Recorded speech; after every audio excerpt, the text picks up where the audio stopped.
Hello everyone, आज हम CGST में बात करने वाले हैं रूल नंबर 31A के बारे में। अब तक हम पढ़ चुके हैं रूल नंबर 27 से लेके रूल नंबर 31 और मुझे उम्मीद है तुम लोगों को पूरा अच्छी तरह समझ में आ गया होगा कि रूल नंबर 27, रूल नंबर 28, 29, 30, 31 कितने रूल्स हो गए? 5। तो 5 रूल्स वैल्यूएशन वाले हम कवर कर चुके हैं। Now we come to the rule number 31A। और यदि रूल नंबर 31A की अपन फर्स्ट लाइन की यदि बात करें जो बेयर एक्ट में लॉ में दी हुई है, तो रूल 31A ये कहता है not with standing anything content. Rule number 31A की जो फर्स्ट लाइन में जो बेयर एक्ट में दिया हुआ है that is not with standing anything content.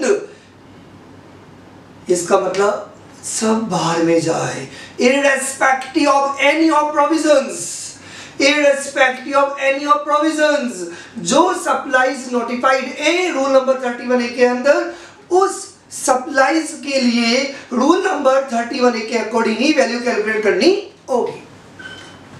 मैंने यहाँ पे रो लाइन लिखी नहीं है, लेकिन मैंने बता दिया है कि जो लो आप बेयर एक्ट यदि पढ़ोगे तो इसमें पहला दिया हुआ है। इसलिए हम बात करते हैं कि जो सप्लाईज नोटिफाइड है, जो सप्लाईज नोटिफाइड है rule number 31A, rule number 31A, rule number 31A ये नहीं बोलता इसके बाद, यहाँ पे सीक्वेंस नहीं है। इसलिए मैंने बताया इस लाइन को बताने का जो रीजन था वो ये था कि सीक्वेंस में नहीं है। रूल नंबर 30 तब एप्लीकेबल होगा जब रूल नंबर 27 से लेकर रूल नंबर 29 एप्लीकेबल नहीं होगा, और रूल नंबर 31 तभी एप्लीकेबल होगा जब रूल नंबर 27 से लेकर रूल नंबर 30 एप्लीकेबल नहीं होगा। तो रूल नंबर 30 और 31 के ना सीक्वेंस था। सर याद आ रहा है? वेरी गुड, मजा आ रहा है बहुत। वैसे भी जीएसटी पढ़ने का मजा ही अलग है और सबसे इजी लगता है जीएसटी पढ़ना। हम यहाँ पे बात करने जा रहे हैं रूल नंबर 31A की। रूल नंबर 31A कितनी supplies? 4 supplies, lottery, betting, gambling और हॉर्स रेसिंग। तो जो भी क्या बेटा लॉटरी, बेटा तुमसे बात कर रहा हूँ, लॉटरी, बैटिंग, गैम्बलिंग और जो भी हॉर्स रेसिंग की जो बात करते हो उनके लिए रूल नंबर 31A एप्लीकेबल होगा। तो rule number 31 is applicable for the value of supplies. कौन से सप्लाईज? लॉटरी, बैटिंग, गैम्बलिंग और हॉर्स रेसिंग। इन 4 आइटम्स के लिए क्या करना पड़ेगा? रूल नंबर 31A के अकॉर्डिंग आपको वैल्यू कंप्यूट करनी पड़ेगी। और व्हाट इज द वैल्यू? हमने यहाँ पे क्या किया, रूल नंबर 31A के अंदर जो वैल्यूज निकालने के लिए इन 4 सप्लाईज की लॉटरी को हमने अलग कर दिया। लॉटरी के अलावा क्या बचा? That is a betting, gambling और हॉर्स रेसिंग। इसको अपन पॉइंट नंबर 2 के अंदर कवर करेंगे। पॉइंट नंबर 1 के अंदर हम कवर करते हैं यदि कोई भी सप्लायर्स यदि लॉटरी के रिगार्डिंग यदि कोई भी सप्लाईज यदि प्रोवाइड करता है तो लॉटरी के केस में what is the value of supply. अब यहाँ पे आपको थोड़ा सा टेक्नोलॉजी समझ तो कुछ टर्म्स आपको समझनी पड़ेगी जो लॉटरी के अंदर यूज की जाती है। कुछ टर्मिनोलॉजीज है, कुछ टर्म्स है जो यूज होती है। तो यहाँ पे बेसिकली आपको ये समझना पड़ेगा, गवर्नमेंट ने कुछ बातें की है। First 2 terms is a lottery run by the state government, lottery authorised by the state government. जब ये क्लास एंड होगी और ये टॉपिक एंड होगा उससे पहले मैं याद करा के जाऊंगा, बहुत इजी है, बड़ा मजा आता है। मेरे साथ सुनो, मेरे साथ इन्वॉल्व होना पड़ेगा। 2 टर्म यूज हो रही है यहाँ पे, लॉटरी, फिर तुमसे बात कर रहा हूँ, lottery run by the state government and lottery authorised by the state government. Lottery run by the state government और लॉटरी ऑथराइज्ड 2 नए टर्म्स है। मुझे पता है अजीब लग रहा है, अभी याद होगा, समझ में भी आएगा, मजा आएगा। 2 टर्म्स है।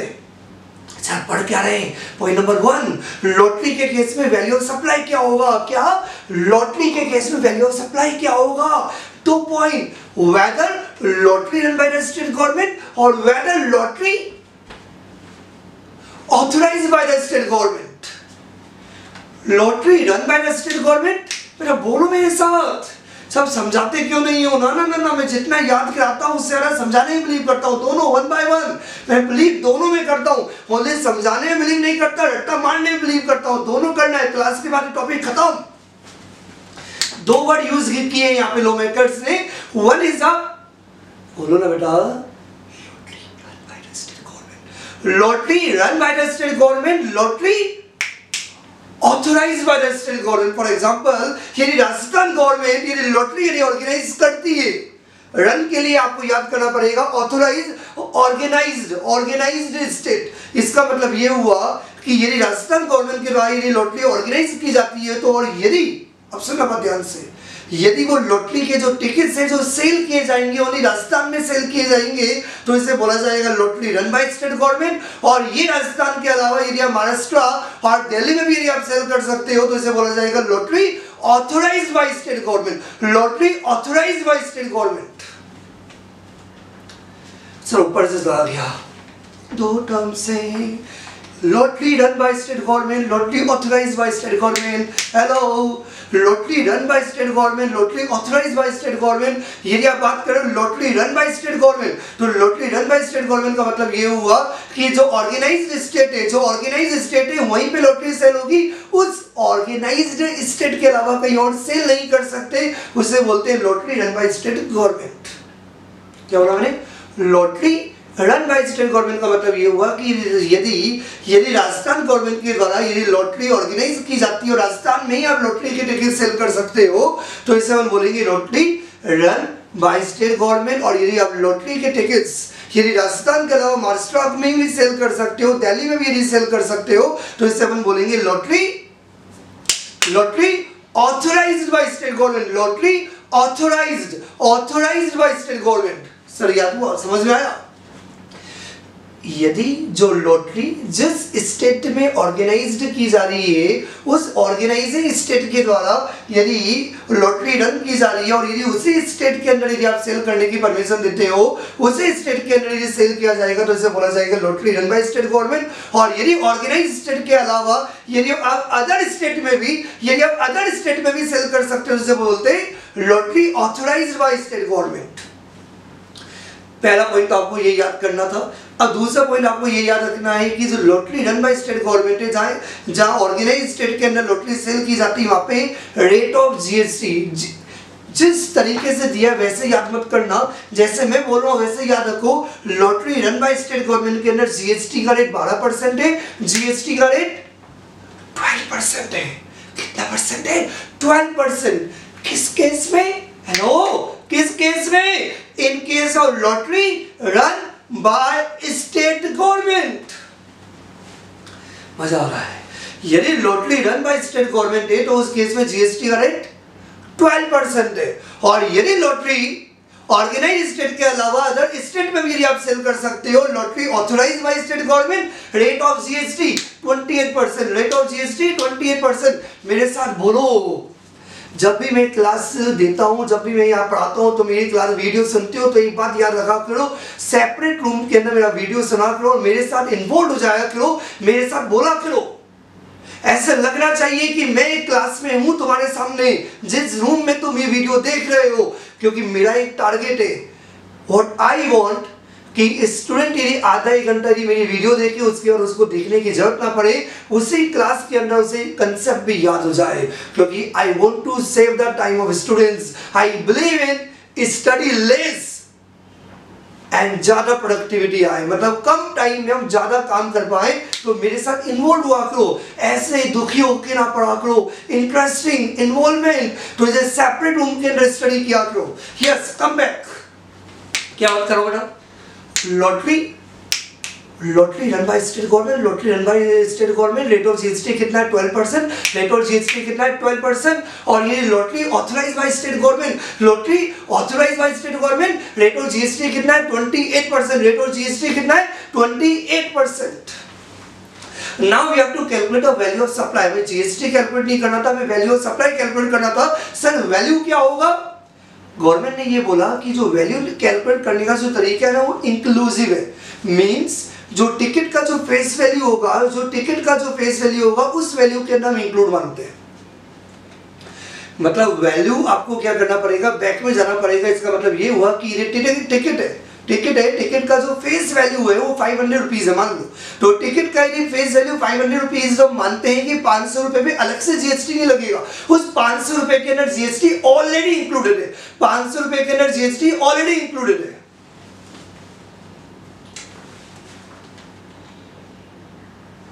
यदि मैंने बोला face value of the ticket यदि 500 रुपए और 500 रुपए के अंदर 12% ऑलरेडी इंक्लूडेड है, यदि 12% यदि ऑलरेडी इंक्लूडेड है और जीएसटी हमेशा वैल्यू पर लगता है, जीएसटी हमेशा वैल्यू पर लगता है, और जीएसटी यदि 12% है और वैल्यू यदि 100 रुपीज है तो 12 का 100 कितना हुआ, 12 रुपया। तो इसका मतलब ये हुआ कि वैल्यू और जीएसटी दोनों मिला के कितना हो गया, 112। तो इसका मतलब ये हुआ कि जो 500 रुपए के अंदर ये जीएसटी ऑलरेडी इंक्लूडेड है, तो what will do, 500 divided by 112 into 100। कुछ समझ रहा है? जल्दी तो नहीं बोला मैंने, लॉजिकल पॉइंट है, बहुत इजी पॉइंट है। गवर्नमेंट ने यहाँ पे क्या कहा कि जो भी फेस वैल्यू आएगा टिकट का, सुन लो बात ध्यान से। पहले तो आपको ये याद हो गया कि lottery run by state government के ना 12% जीएसटी का मानना है, और lottery authorised bye state government, lottery authorised bye state government के ना रेट ऑफ जीएसटी आपको 28% मानना है। तो पहला point, lottery run by state government के केस में what is the value of supply. तो जो भी फेस वैल्यू का टिकट है, जो भी टिकट, लॉटरी का टिकट, किसका टिकट, मूवी का टिकट की बात नहीं हो रही, लॉटरी के टिकट की बात हो रही है। तो लॉटरी का जो टिकट है जो आपके साथ सप्लाई किया जा रहा है, तो लॉटरी के टिकट पे जो फेस वैल्यू लिखी हुई है वो फेस वैल्यू, और यदि ऑर्गेनाइजिंग स्टेट ने, किसने, ऑर्गेनाइजिंग स्टेट में, जो ऑर्गेनाइजिंग स्टेट है, जो अपने एग्जांपल लिया राजस्थान, और राजस्थान के द्वारा यदि कोई प्राइस नोटिफाइड है, वो बोलता है 450 रुपीज, वो बोलता है 490 रुपीज, जो भी प्राइस बोलता है, तो यदि जो भी फेस वैल्यू टिकट का या जो भी प्राइस नोटिफाइड है, whichever is higher, whichever is higher, ऐसे मत याद करना कि हमेशा फेस वैल्यू कंसीडर किया जाएगा, ऐसे भी याद मत करना कि ऑर्गेनाइजिंग स्टेट ने जो प्राइस नोटिफाइड किया, आपको दोनों में से कौन सा लेना है, whichever is higher, whichever is higher, yes. कौन से दो वैल्यू, लॉटरी के टिकट पर, किस पर, तुम्हारे माथे पे नहीं बेटा, मजाक करता रहता हूँ, बुरा मत। वैल्यू ऑफ द टिकट और compare with price notified in the official gazette whichever is higher, ये जो अमाउंट है तो जीएसटी इंक्लूड माना जाएगा, तो डिवाइडेड बाय आपको क्या करना होगा, 112, क्योंकि यहाँ पे हम जीएसटी का रेट 12% कंसीडर करते हैं, डिवाइडेड बाय 112 इनटू 100 करेंगे, that is the value of supply. In case of lottery run by the state government, that is the only organising state के अंदर ही लॉटरी के टिकट सेल किए जाएंगे, और यदि लॉटरी के टिकट यदि ऑर्गेनाइजिंग स्टेट के अलावा यदि आप अदर स्टेट में भी सेल कर सकते हो, इसे टेक्निकली क्या बोलते हैं हम, lottery authorised bye state government. और यहाँ पे जीएसटी का रेट हम कितना लेंगे, 28%, और थीम वही चलेगी कि जिस वैल्यू के अंदर आप जीएसटी लगाओगे उस वैल्यू के अंदर जीएसटी इंक्लूड माना जाएगा, और वैल्यू क्या होगी, वो प्राइस क्या होगी,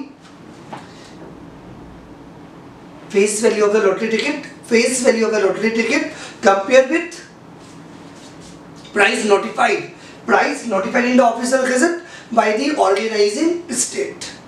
चाहे अदर स्टेट में भी सेल कर सकते हो, लेकिन ऑर्गेनाइजिंग स्टेट तो है ना, तो जो भी प्राइस नोटिफाइड है और face value of the lottery ticket है, व्हिचएवर इज हायर अमाउंट के अंदर क्या होगा, जीएसटी इंक्लूड है, और जीएसटी का रेट कितना है, 28%, तो डिवाइडेड बाय 128, वैल्यू निकालने के लिए क्या करेंगे, into 100, that is the value of supply. समझ में आ गया, दो पॉइंट थे।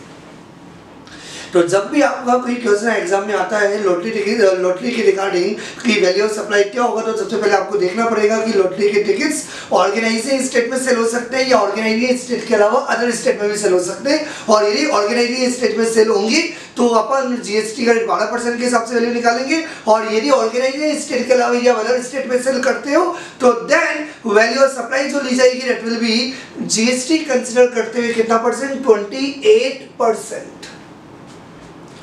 लॉटरी के अलावा और क्या है, ये रूल नंबर 31 कब एप्लीकेबल होगा, लॉटरी के अलावा और क्या हो रहा, बेटिंग, गैम्बलिंग और हॉर्स रेसिंग। तो value of supply in case of betting, gambling और horse racing, what is the value of supply, value of supply क्या होगा, 100% of the face value of the bet या amount paid into the total register. इसका मतलब ये हुआ कि जो आपने बेट लगाई, आपने 10 रुपए की बेट लगाई, आपने 15 रुपए की बेट लगाई, जो भी आपने बेट लगाई, तो 100% of the face value of the bet, जितने की आप शर्ट लगा रहे हो, तो जो भी आपका बेट का जो आपका अमाउंट है और जितना अमाउंट आपने टोटलाइजर को पे किया है, तो यदि आपने 10 रुपए का अमाउंट पे किया और यदि आपका फेस वैल्यू ऑफ द जो बेट है वो 10 रुपए, 20 रुपए, 40 रुपए, 1000 रुपए, तो जितना भी आपने बेटिंग किया, जितना भी आपने बेट किया, तो 100% of the face value of the bet या जितना भी अमाउंट आपने टोटलाइजर को पे किया है, that is the value of supply. मतलब ये वाला पॉइंट आपका बेटिंग के लिए भी एप्लीकेबल होगा, गेमलिंग के लिए भी एप्लीकेबल होगा, in case of horse racing भी यही वैल्यू ऑफ सप्लाई आपका माना जाएगा। Write down first.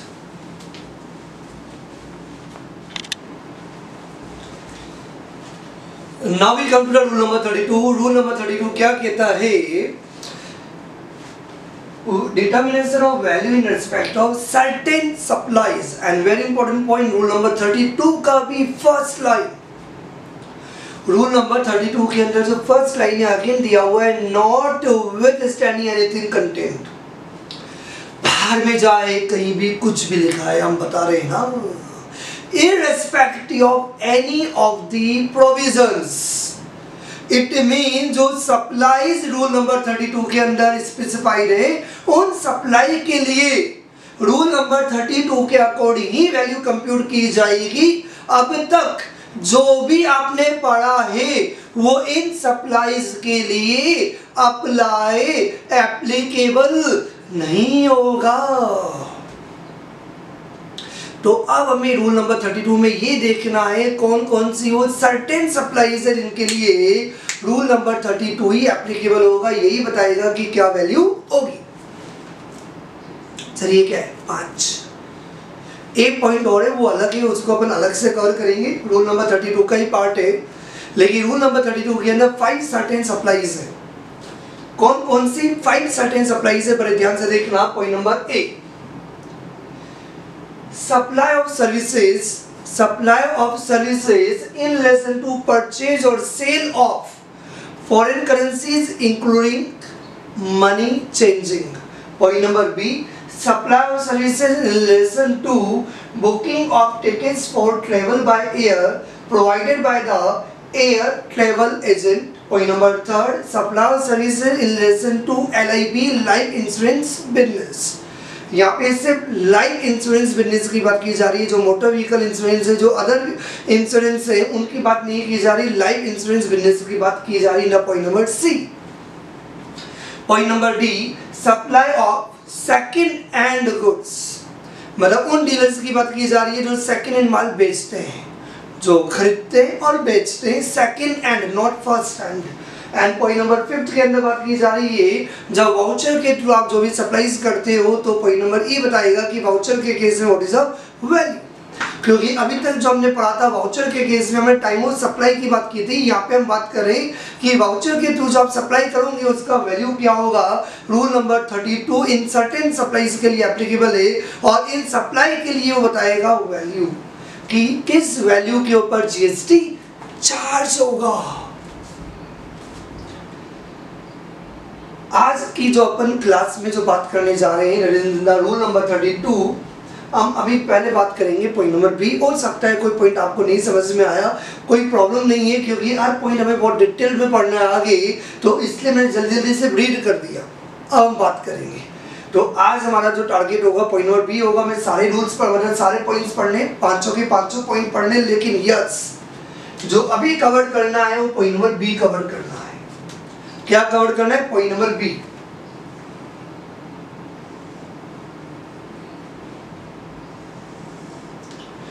Point number B में हमें क्या बात करनी है समझना ट्राई करना। एक बार तो वापस से रीड करते हुए से पढ़ चुका हूं। पॉइंट नंबर बी में किसकी बात की गई? बड़े ध्यान से पढ़ना, बड़े ध्यान से पढ़ना।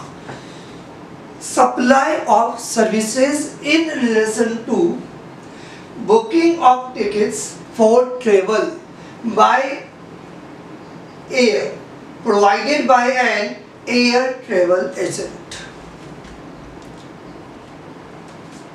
For example,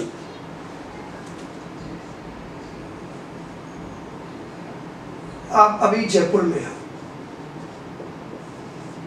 ए अभी जयपुर में और उसे जाना है मुंबई। ए कहाँ बेटा? जयपुर में और मुंबई जा रहा है। सर कैसे जाएगा? फॉर एग्जाम्पल उसने गो एयर की फ्लाइट बुक की, गो एयर या इंडिगो जो भी आप बोल सकते हो, इसने गो एयर का फ्लाइट बुक किया।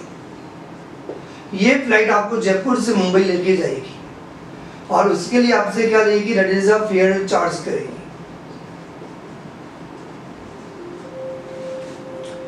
ए जयपुर से मुंबई जा रहा है by the flight through Go Air. Go Air ने फेयर चार्जेस लिया। यहाँ पे सर्विसेज कौन प्रोवाइड कर रहा है? Go Air. गो एयर आपको सर्विसेज प्रोवाइड कर रहा है, आपको जयपुर से मुंबई लेके जा रहा है बाय फ्लाइट, बाय एयर। समझ में आई वाली बात? क्या पॉइंट नंबर बी के अंदर गो एयर की बात की गई है? मैं एक कंपनी का एग्जांपल लिया, गो एयर का, आप इंडिगो का ले सकते हो, किसी और कंपनी का, एयर एशिया का भी एग्जांपल ले सकते हो। तो आप जयपुर में हो, जयपुर से आप मुंबई जा रहे हो बाय फ्लाइट, तो गो एयर आपको जयपुर से पिक करता है, जो भी एयरपोर्ट है। तो जयपुर एयरपोर्ट से आपको उठाया एंड मुंबई एयरपोर्ट आपको ड्रॉप किया। समझ में आया सर? बिल्कुल समझ में आया। उसके बदले आपसे 5000 रुपीज का फेयर चार्जेस लिया। तो मेरा क्वेश्चन ये कि यहाँ पे सर्विसेज कौन प्रोवाइड कर रहा है? सर गो एयर ने आपको सर्विसेज प्रोवाइड की from Jaipur airport to Mumbai airport. कौन सी सर्विसेज? ट्रांसपोर्टेशन की सर्विसेज। जो एग्जाम्पल मैं यहाँ पे दे रहा हूं, क्या एग्जाम्पल पॉइंट नंबर बी में वही दिया या पॉइंट नंबर बी किसी और की बात कर रहा है? पॉइंट नंबर बी बेटा, point number B, supply of services in relation to booking of tickets for travel. Sir travel की बात की जा रही है, टिकट बुक किया जयपुर से मुंबई बाय एयर। सर ये भी सही है, sorry, by air, provided by air travel agent, by ATA, Air Travel Agent।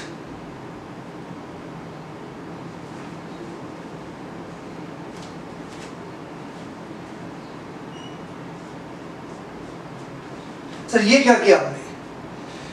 बेटा गो एयर के द्वारा जयपुर से मुंबई जो आपको पिक करके ड्रॉप किया जाता है, कि उसने जयपुर से मुंबई लेके गया, इसे बोलते हैं ट्रांसपोर्टेशन की सर्विसेज। ये यहाँ पे कवर्ड नहीं है, ये यहाँ पे कवर्ड नहीं है। वो भी सर्विसेज है, जीएसटी एप्लीकेबल होगा, जीएसटी लगेगा। जयपुर एयरपोर्ट से मुंबई एयरपोर्ट आपको ड्रॉप कर रहा है गो एयर, तो गो एयर अपने जो भी फेयर चार्जेस होंगे उन पर जीएसटी लगाएगा, वो अलग सर्विसेज है। यहाँ पे रूल नंबर 32 के अंदर जो पॉइंट नंबर बी दिया हुआ है वो Go Air, Indigo, air Asia के लिए नहीं दिया गया है। यहाँ पे जो पॉइंट नंबर बी कवर करता है वो ये कवर करता है, देयर इज ए एजेंट जिसका नेम है एक्स। ये बोलता है भैया मैं आपके टिकट बुक करा दूंगा, या ऑनलाइन भी एजेंट हो सकता है, मिस्टर एक्स भी हो सकता है, या online agent, online ticket book कराने वाले भी एजेंट होते हैं। तो जो भी टिकट बुक कराते हैं एयर के थ्रू, तो जो भी आपकी एयर फ्लाइट का जिन्होंने भी टिकट बुक कराया, चाहे ऑनलाइन बुक कराया हो चाहे फिजिकल बुक कराया हो, तो ये जो भी टिकट बुक कराएंगे तो इनको क्या मिलेगा? क्या मिलेगा? कमीशन। तो डायरेक्टली कमीशन पर जीएसटी लगाने की बजाय कमीशन के फॉर्म में ही जीएसटी लगाना है, तो वैल्यू इन्होंने बनाई। एक तो ये होता है कि डायरेक्टली बोलते हैं एजेंट भैया आप जितना भी कमीशन चार्ज करोगे उस कमीशन पर जीएसटी लगा दो, वो तरीका भी बढ़िया था। या डायरेक्टली आप कितना कमीशन चार्ज कर रहे हो पता नहीं, कि उल्टा पुल्टा ऊपर नीचे हो सकता है, तो जितना कमीशन आप लोगे अंदाजन जितना कमीशन लेते होंगे उस पर हम जीएसटी लगा देते हैं। क्योंकि यहाँ पे जो सर्विसेज कवर की गई है रूल नंबर 32 के पॉइंट नंबर बी में, वो गो एयर की बात नहीं की है, इंडिगो की बात नहीं की, एयर एशिया की बात नहीं की है। सबसे पहले तो आपको समझना होगा आगे बढ़ने से पहले कि यहाँ पे सर्विसेज कौन सी कवर्ड है? एजेंट। सर कौन सा? Air travel agent. Air travel agent ने जो सर्विसेज प्रोवाइड की, जो आपका एयर टिकट बुक कराने की। सर आप समझ में आ रहा है? सर यहाँ पे इंडिगो की बात नहीं है, सर यहाँ पे एयर एशिया की बात नहीं है, यहाँ पे गो एयर की बात नहीं है, यहाँ पे जो फ्लाइट वाली जो कंपनीज है जो ट्रांसपोर्टेशन की जो सर्विसेज प्रोवाइड करते हैं उनके पॉइंट से बात नहीं की गई है। सर किसके पॉइंट से? ATA air travel agent. किसकी बात की बेटा? एयर ट्रेवल एजेंट ने जो सर्विसेज प्रोवाइड की। तो एयर ट्रेवल एजेंट क्या सर्विसेज प्रोवाइड करता है? आपका एयर टिकट बुक कराता है। अब समझ में आ गया कि यहाँ पे जो एयर ट्रेवल एजेंट है एक्स, इसने सर्विसेज प्रोवाइड की कि ये जयपुर से मुंबई का एयर टिकट बुक करता है। सर किसका? ए का, अपने क्लाइंट का। ए कौन हो गया? क्लाइंट। तो जयपुर से मुंबई का उसने क्या किया, एयर टिकट बुक किया, तो इसके बदले क्या मिलेगा, कमीशन। तो डायरेक्टली कमीशन पर जीएसटी लगाने की बजाय जिस पर कमीशन मिलता होगा, अंदाजन जो भी कमीशन का रेट मार्केट में प्रिवेल करता होगा, उसके हिसाब से गवर्नमेंट खुद बोल रही है बाहर में जाए सब कुछ हम बता देगा, उसी वैल्यू के ऊपर जीएसटी लगेगा, क्योंकि रूल नंबर 32 में फर्स्ट लाइन में दिया हुआ है not with standing anything contained, बाहर में जाए सब कुछ irrespective of any of provisions. इसका मतलब ये हुआ कि जो एयर ट्रेवल एजेंट है, हेलो एवरीवन, जो भी एयर ट्रेवल एजेंट है जिन्होंने एयर टिकट बुक कराने की सर्विसेज प्रोवाइड की, यहाँ पे किसकी बात की जा रही है, एटीए। मैं बहुत ज़्यादा टाइम लगाता हूँ आंसर बताने में, नहीं मैं बहुत ज़्यादा टाइम लगाता हूँ क्वेश्चन को समझाने में। यहाँ पे हम बात कर रहे हैं एयर ट्रेवल कंपनीज की, नहीं एयर ट्रेवल एजेंट की। एयर ट्रेवल एजेंट ने जो सर्विसेज प्रोवाइड की एयर टिकट बुक कराने की, उनकी बात की जा रही है। वो किसके ऊपर जीएसटी चार्ज करेंगे, तो जितना उनका कमीशन होता होगा तो डायरेक्टली कमीशन पर जीएसटी लगा देते, तो कमीशन पर जीएसटी लगा देते तो ये ट्रांजैक्शन वैल्यू हो जाती, रूल नंबर 32 में नंबर कहा था, या बाकी किसी के अकॉर्डिंग आप वैल्यू निकाल देते। तो यहाँ पे इन्होंने क्या दिया, rule number 32 not restraining anything irrespective of any of provisions, बाहर में जाए कोई भी प्रोविजन, आपको वैल्यू कैसे कंप्यूट करनी है, तो वैल्यू ऐसे कंप्यूट करनी है। कैसे, अभी हम बता देते हैं। किसकी बात की जा रही है, एयर ट्रेवल एजेंट ने जो भी एयर टिकट बुक किया, तो एयर टिकट आपका ये तो जयपुर से मुंबई का हो सकता है और जयपुर टू दुबई भी हो सकता है। यदि किसी को दुबई जाना हो, घूमने का मन कर रहा हो, सर वैसे घूमने का मन अभी करता नहीं है, हो सकता है बिजनेस के सिलसिले में जाना हो, आप बोल मत देना सर इस समय इंटरनेशनल फ्लाइट बंद है एग्जाम्पल के लिए। तो यदि कोई जयपुर से मुंबई का टिकट बुक कराता है और एक जयपुर से दुबई का टिकट बुक कराता है, तो इससे अपन क्या बोलते हैं, जयपुर से मुंबई इसे बोलते हैं इंटरनेशनल, और जयपुर से दुबई से अपन बोलते हैं नेशनल। शायद शायद शायद बेटा शायद ये जयपुर से मुंबई का जो आपने एयर टिकट बुक किया वो डोमेस्टिक बुकिंग बोला जाएगा या नेशनल बुकिंग होगा, लेकिन जयपुर टू दुबई का जो आपने एयर टिकट जो बुक किया that is a international booking. तो यहाँ पे हम क्या करते हैं, पॉइंट नंबर बी की बात करें तो हमें समझ में आ गया, एयर ट्रेवल एजेंट ने जो सर्विसेज प्रोवाइड की एयर टिकट बुक कराने की, तो टिकट दो टाइप का होगा। Number 1, in case of domestic booking या in case of international booking। तो बुकिंग को हमने क्या किया, दो कैटेगरी के अंदर डिवाइड कर दिया, और ये हमें समझ में आ गया कि हम यहाँ पे गो एयर के ऊपर जीएसटी चार्ज नहीं कर रहे हैं, ये भी जीएसटी लगेगा, इस पर भी लगेगा, लेकिन रूल नंबर 32 के अंदर कवर नहीं। रूल नंबर 32 के अंदर किसकी बात की गई है, एजेंट एक्स की, या कोई भी एयर ट्रेवल एजेंट की बात की जा रही है जो एयर टिकट बुक करता है, जिस पर जीएसटी नॉर्मली आप बात करो तो कमीशन के ऊपर जीएसटी लगेगा, लेकिन गवर्नमेंट ने क्या बोला कि वो कितना कमीशन चार्ज कर रहा है उस पर जीएसटी लगाने की बजाय जितना वो कमीशन नॉर्मली चार्ज करता होगा। तो भैया तो जो भी डोमेस्टिक बुकिंग है, इंटरनेशनल बुकिंग है, इनके ऊपर जो जीएसटी लगाया जाता है वो कैसे लगाया जाता है, कमीशन के ऊपर लगाया जाता है। तो कमीशन जनरली क्या होता है, जो बेसिक फेयर है ना उससे के ऊपर मिलता है। ये जो भी एयर ट्रेवल एजेंट है, ये जो कमीशन चार्ज करते हैं, तो जो कमीशन इनको मिलता है from the air travel company, Go Air से जो इनको कमीशन मिलता है वो टोटल अमाउंट पे नहीं मिलता। For example air ticket book किया, यदि नॉर्मली आप कोई एयर टिकट यदि बुक कराओगे ऑनलाइन, पर देखना इस तरीके से आएगा, basic fair 1500 rupees, other taxes 3500 rupees, एक दो अमाउंट और होंगे जो मैं खा गई। तो इस तरीके से क्या होता है, बेसिक फेयर तो आपको बहुत कम होता है, 1500 रुपये का बेसिक फेयर है, बाकी अदर टैक्सेस है, अदर चार्जेस है, वो 3500 रुपीज है। तो जो एयर ट्रेवल एजेंट को जो कमीशन पे किया जाता है टोटल फेयर पे नहीं लगता, टोटल फेयर पे कभी भी कमीशन नहीं मिलता। जो इन एजेंट को, एयर ट्रेवल एजेंट को जो कमीशन मिलता है वो मिलता है only of the basic fare.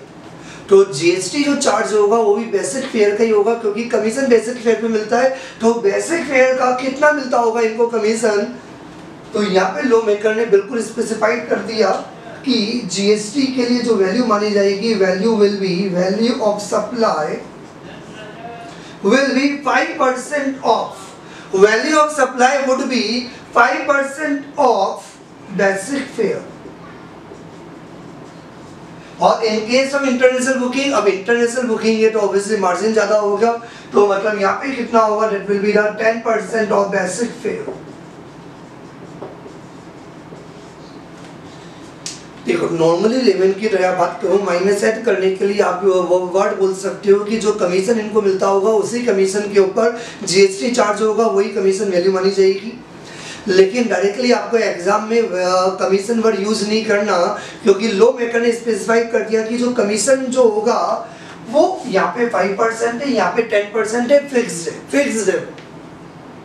और ये 5% किसका देखा जाएगा, बेसिक फेयर का देखा जाएगा, क्योंकि यूजुअली नॉर्मली जो भी एयर ट्रैवल कंपनी अपने एयर ट्रैवल एजेंट को जो कमीशन पे करती है वो नॉर्मल फेयर का कभी भी कमीशन नहीं देती, वो हमेशा कमीशन देती है बेसिक फेयर का। और कमीशन कितना मिलेगा, 5%, 7%, 2%, 10%, तो फिक्स कर दिया। डोमेस्टिक बुकिंग के केस में जो वैल्यू सप्लाई किसकी बात की जा रही है, मैं बार बार क्लियर बोल रहा हूँ कि एयर ट्रैवल कंपनीज की बात नहीं की जा रही, एयर ट्रैवल एजेंट की बात की जा रही है। तो एयर ट्रैवल एजेंट यदि कोई एयर टिकट यदि बुक कराता है domestic, Jaipur to Mumbai, Jaipur to Delhi, Delhi to Jaipur, Jaipur to Agra, Agra to Kota, समझ में आ रहा होगा। तो यदि कोई भी आपका डोमेस्टिक यदि टिकट यदि बुक किया जाता है तो उस केस में the value of supply would B कितना परसेंट, 5%। 5% किसका, जो भी बेसिक फेयर चार्ज किया जा रहा है, जो भी बेसिक फेयर चार्ज किया जा रहा है उसका। और in case of international booking के केस में the value of the supply would B 10% of the basic fair.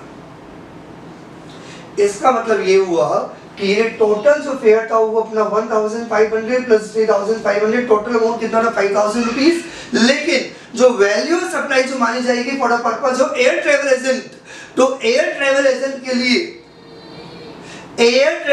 के लिए बात की जा रही बेटा, एयर ट्रैवल के लिए बात नहीं की जा रही, क्योंकि किसी स्टूडेंट के दिमाग में आ सकता है सर आपने बोला टैक्सेस इंक्लूड होता है, बेटा एयर ट्रैवल के लिए इंक्लूड हो सकता है। मैं यहाँ पे एयर ट्रैवल की बात नहीं कर रहा हूँ, जो एयर ट्रैवल कंपनीज है उनकी वैल्यू की बात नहीं की जा रही। यहाँ पे हम जो वैल्यू कंप्यूट कर रहे हैं वो एयर ट्रैवल एजेंट की बात की जा रही है, और एयर ट्रैवल एजेंट के लिए वैल्यू कमीशन ही होगा। और कमीशन हमेशा क्या होता है, 8%, 2%, 5%, 10%, तो उन्होंने लॉ मेकर ने बिल्कुल स्पेसिफाई कर दिया।